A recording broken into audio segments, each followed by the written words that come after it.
friends, welcome to our YouTube channel, that is Avni Coaching Classes. And let me introduce myself Zado sir, and I am going to upload my videos of 10th standard on our YouTube channel. So आज का जो हमारा जो topic है, इस topic में जाने से पहले सबसे पहले आपको क्या करना है, अपने से जो वीडियो जो चैनल है हमारा अपने यूट्यूब का, इस यूट्यूब चैनल को आपको क्या है सब्सक्राइब करना है। और साथ साथ अगर हो सकता है अगर जो आपके फ्रेंड्स है जिसको ज़रूरत है आप उसको शेयर भी कर सकते हो, ताकि आने वाली अगर जब आप सब्सक्राइब करेंगे तो आने वाली जो न्यू वीडियोज़ है ऑटोमेटिकली उसकी नोटिफिकेशन आपको मिलती रहेगी और हर वीडियो से आप क्या रहेंगे, अवेयर रहेंगे। Got it. चलो तो थोड़ा से सब्सक्राइब कर दो और बेल आइकन को दबाना मत भूलिए। हालांकि आपको नोटिस मिलती रहेगी कि सर का न्यू वीडियो अपलोड हो गया है, ताकि आपका अगर कोई पार्ट मिस हो गया है डायरेक्टली अपनी कोचिंग क्लासेस में तो आप उस वीडियोज़ को यूट्यूब के ज़रिए कभी भी any time anywhere you can see easily. Got it. So without wasting time let's go to the topic की तरफ चलते हैं, बट सब्सक्राइब करना ना भूलें। ठीक है, चलो तो आज के टॉपिक हम स्टार्ट करते हैं। So we are going to start the second lesson from the part 1 science part 1 and name of the lesson is nothing but the periodic classification of element। periodic classification of element। ठीक है, अब सबसे पहले जो topic है हमारा, सबसे पहले जो टॉपिक फर्स्ट पार्ट जो है वो है डोबेरेनर ट्रैक्स। लेकिन डोबेरेनर ट्रैक्स से पहले हम थोड़ा लेसन को इंट्रोड्यूस कर लेते हैं। ठीक है, चलो तो देखो क्या है पीरियोडिक क्लासिफिकेशन ऑफ एलिमेंट। पहले सबसे पहले लेसन का नाम का मीनिंग समझ के लो कि actually periodic classification of element क्या है। पीरियडिक मतलब पर्टिकुलर इंटरवल, एक डेफिनेट इंटरवल जो है उसको बोलते हैं पीरियडिक। जैसे हमारे स्कूल में क्लास में पीरियड होते हैं, यानी पर्टिकुलर टाइमिंग इंटरवल के बाद अपना पीरियड की बेल बजती है, पर्टिकुलर रेगुलरिटी, है ना। तो वैसे ही इन एलिमेंट की जो क्लासिफिकेशन है जो इस लेसन में डिस्कस करने वाले, इस लेसन में हम पढ़ने वाले हैं, तो उस एलिमेंट का क्लासीफाई कैसे किया गया, किन किन केमिस्ट ने, मतलब जो साइंटिस्ट जिसने discovers who studies about the properties of element, structures of element, है ना। तो उनकी स्ट्रक्चर और प्रॉपर्टीज को स्टडी करके उनको सही तरीके से उनको स्टडी करने वाले जो पीपल्स होते हैं उनको बोलते हैं केमिस्ट। ठीक, केमिस्ट वर्ड से आप बहुत सारे लोग अवेयर भी हो, नो डाउट अबाउट दैट। ठीक है, सो अब एक पीरियोडिक क्लास में एलिमेंट है कि एलिमेंट को क्लासीफाई करना क्यों जरूरी है। सबसे पहले इस क्वेश्चन शॉर्ट में थोड़ा सा डिस्कस करते हैं। देखिए, you know that there are number of elements as we know. अगर फिलहाल प्रेजेंट कंडीशन अगर देखते हैं हम तो तकरीबन 118 elements are known to the entire world. पूरी दुनिया को अब तकरीबन 118 एलिमेंट जो हमारे पीरियोडिक टेबल में इंक्लूड है। इसके अलावा कुछ न्यूली डिस्कवर्ड एलिमेंट है, but they are not included in the current modern periodic table. Current का जो मॉडर्न पीरियोडिक टेबल इसमें उसको इंक्लूड किया गया नहीं है। ठीक है, सो ये जो 118 एलिमेंट्स है, जो सब एलिमेंट सेम नहीं है, because you know that there are 3 types of matter, states of matter, solid, liquid, gas. मतलब एलिमेंट है वो सॉलिड भी हो सकते हैं, लिक्विड भी हो सकते हैं, या फिर गैसेस भी हो सकते हैं। ठीक है, एज वेल एज इसके अलावा जो सॉलिड, लिक्विड, गैस है तो स्टेट तो पता हो गया, but along with this the elements are generally, मतलब ट्रेडिशनली क्लासिफाइड इनटू 3 टाइप्स। जो एलिमेंट्स है उनको 3 टाइप में क्लासीफाई करते थे। Nothing but this 3 types, first one is metal, second one is non metal and third type of element is nothing but the metalloids. मतलब traditionally हम elements को 3 category में डिवाइड करते हैं, metals, non metal, metalloid. But initially in 17 and 18 century जब मतलब element के बारे में डिस्कवरी हुई थी, वो टाइम में कोई टेक्नोलॉजी एडवांस नहीं थी, कोई इंस्ट्रूमेंट्स नहीं थे, कोई इक्विपमेंट्स नहीं थे, तो वहाँ पर एलिमेंट्स की ज़्यादा डिस्कवरी नहीं हुई थी। ठीक है, तो जितने भी इनिशियली जितने भी जब starting study develop, science develop होते जा रहा था, तो टाइम में जितने भी नॉन एलिमेंट्स थे, इन नॉन एलिमेंट्स को जब क्लासीफाई करने की कोशिश की गई, मतलब ये try to classify the elements for the scientific world. So उन्होंने क्या किया कि एलिमेंट्स को 2 कैटेगरी में डिवाइड किया। पहला मेटल, नॉन मेटल। मतलब मेटल के बारे में थोड़ी सी आइडिया नहीं थी, मेटल्स एंड नॉन मेटल्स। अब मेटल्स की प्रॉपर्टी, नॉन मेटल्स की प्रॉपर्टी और मेटेरियल्स क्या होते हैं ऑलरेडी आपको पता है, जो ऑलरेडी हम 8th एंड 9th स्टैंडर्ड में ऑलरेडी डिस्कस कर चुके हैं। ठीक है, so without wasting time let's go to the topic. Initially at the, मतलब जो 18th सेंचुरी जब डिस्कवरी हुई तो at the time only 30 elements known थे।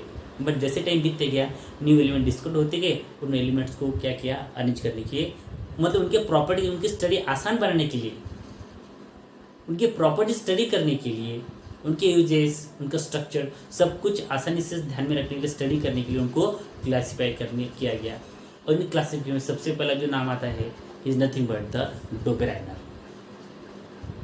डोबेरेनर है he is a German scientist. वो क्या था? जर्मन साइंटिस्ट था। इन 1817 सबसे पहले जो कोशिश किया था डोबेरान ने, इन 1817 डोबेरान ने क्या किया था, जितने भी नॉन एलिमेंट्स थे इन नॉन एलिमेंट्स को क्लासिफाई कैटेगराइज करने का सबसे पहला सफल प्रयास किया। But what happens, see you next. आगे देखते क्या हुआ। सबसे उन्होंने क्या किया था उसके बाद डिस्कस करते थे। इन 1817 जर्मन साइंटिस्ट डोबेरानर और ही क्लासीफाई द एलिमेंट्स को क्लासीफाई किया। एंड इस क्लास में जो क्राइटेरिया मेन प्रॉपर्टी जो मेन प्रोपोगंडा था is nothing but he arrange the elements in the order of their increasing atomic mass number. तो उन्होंने क्या किया, मतलब जो मेन प्रॉपर्टीज थी एलिमेंट की वो क्या थी, देयर एटॉमिक मास नंबर। मतलब उनके एटॉमिक मास नंबर से पूरा उनका जो फंक्शन है स्ट्रक्चर सब कुछ डिसाइड किया जाता था।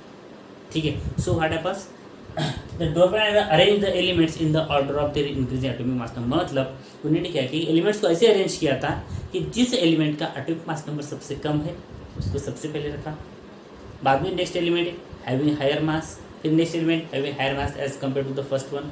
मतलब जैसे एलिमेंट्स का जो नंबर सीरीज जैसे से एटॉमिक मास नंबर बढ़ते जाएगा उसके साथ उसने एलिमेंट्स को अरेंज किया था।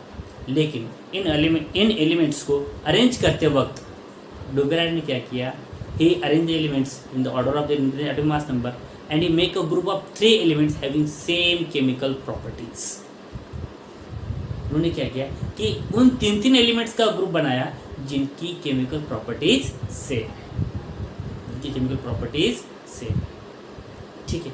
But when he observe that, जब उसने 3 एलिमेंट का ग्रुप बनाया लेकिन उसको कौन सा क्राइटेरिया अप्लाई किया था वो 3 एलिमेंट्स को ग्रुप बनाने का, जिनकी केमिकल प्रॉपर्टीज सेम है। लेकिन उसका एक कंसेप्ट भी था। तो सबसे पहले जो डोबेरा ट्राइड्स अगर आपको ध्यान में रखना, जो अभी मैं स्टेटमेंट बोलने जा रहा हूँ, just recite it, just recall it. अगर आपको स्टेटमेंट आपके समझ में आ गया तो डोबेरा ट्राइड का कोई भी क्वेश्चन आपको अगर स्टेट बोर्ड में आता है easily you can get out of marks related to that topic.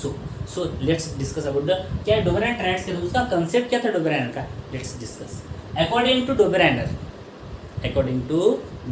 डोबेरानर कैसे कहना था, the atomic mass of the middle element, listen carefully, atomic mass of the middle element was approximately equal to the mean of the atomic mass of the other 2 elements। मतलब क्या, उसका ऐसा कहना था कि उसने, आप सबको पता है कि डोबेरानर ने क्या किया, 3 एलिमेंट का ग्रुप बनाया था।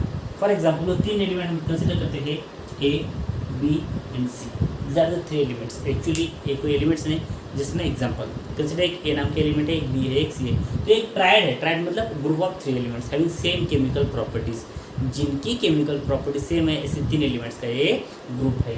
सो अकॉर्डिंग टू डोबेरानर उसका ऐसा कहना था कि जो मिडल एलिमेंट है ये, मतलब अगर यहाँ पर मिडल एलिमेंट कौन सा हमारा बी है, so according to the atomic mass of the middle element was approximately, तो इन दोनों इस मिडल एलिमेंट का जो एटॉमिक मास है और अप्रोक्सीमेटली तकरीबन, नॉट एग्जैक्टली, करीब approximately equal to the mean of the atomic mass of the other 2 element. मतलब जो 2 एलिमेंट है इन 2 एलिमेंट्स का जो मीन निकलेगा उसका एवरेज जो भी होगा, this is nothing but the atomic mass of the middle element. For example अगर ए का एटॉमिक मास नंबर 10 है और सी का 20 है तो फिर बी का कितना होना चाहिए, इसी को लेकर हमारा डोबेरा ट्राइड का टॉपिक है। तो इसका एटॉमिक मास नंबर जो है वाज अप्रोक्सीमेटली, मतलब अब मिडल एलिमेंट को पता नहीं है, वो फाइंड आउट करना है। कैसे फाइंड आउट करेंगे, simply according to Dobereiner's triads rule, है ना। Atomic mass of the middle element was approximately equal to the mean, equal to mean मतलब A plus C upon 2 is equal to atomic mass of the middle element. ठीक है, चलो a plus C, a मतलब atomic mass of the first element how much 10 plus c atomic mass of the next element that is 20 upon 2 how much, that is nothing but 30 upon 2 is equal to 15, equal to 15। So from this we can see that 15 will be the atomic mass of the middle element. अगर middle element का atomic mass अगर 15 आता है तो actually आना चाहिए according to डोबेरानर, तो ऐसे जिन एलिमेंट्स का ऐसे जो ग्रुप बनता है जिनका मिडल एलिमेंट का एटॉमिक मास एवरेज मतलब इक्वल टू मीन अगर आता है तो this is nothing but the Dobereiner's triad. तो यही कंसेप्ट उसने रखा था, जिनकी केमिकल प्रॉपर्टीज सेम है, जिन केमिकल प्रॉपर्टीज सेम है। फॉर एग्जाम्पल जो आपकी बुक में नोट करके दिया है, for example lithium, sodium, potassium. अब इन सबका एलिमेंट हमको एटॉमिक मास हमको पता है, ठीक है। Lithium is having 6.9 atomic mass, sodium having 23 and potassium having 39.1, ठीक है। This are the atomic mass of the this three elements. अब ये डोबेराइनर, ये जो 3 एलिमेंट का जो ग्रुप है, ये डोबेराइनर का ट्रायड जो इसने उसको कंसेप्ट रखा था, उस कंसेप्ट को अप्लाई होता है या नहीं। देखो पहले these 3 element belong to the first group, lithium, sodium, potassium, one below each other, got it. So let's tell their answer, क्या हमारा जो आंसर है वो सही है, मतलब ये डोबेराइनर ट्रायड है या नहीं।